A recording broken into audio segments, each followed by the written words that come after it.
capital markets, we often talk about big ticket transactions, but one of the glues that we miss in Islamic finance is trade finance.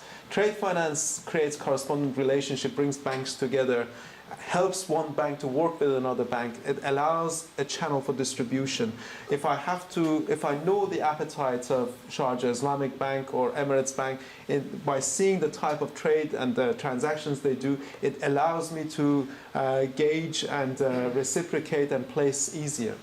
We don't see much. There are several reasons why, largely because most trade banks like to have international presence, and a lot of banks want to place their money with clearing banks that offer them fairly risk-free security.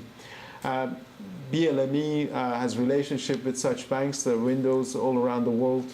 But one of the things that banks like HSBC or Standard Chartered or Deutsche, I can name the full list, do is that they pick up all of the trade finance as well, and that captures all of the trade, and they're fairly cost efficient at that because they have the economies of scale.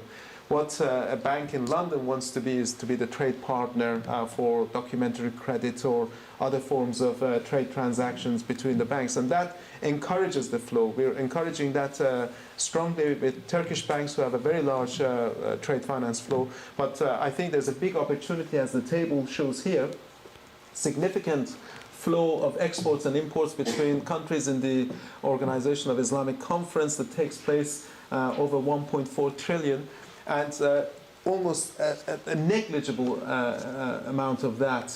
We expect the intra-OIC trade to be around $430 billion, and I will tell you that less than 1% of that goes through Islamic bank trade flows.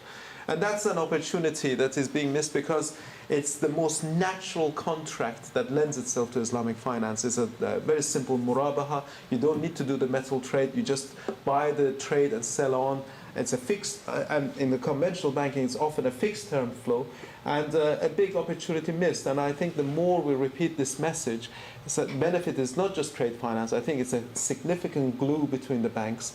It brings the Islamic banking together, and in itself will develop the capital market further.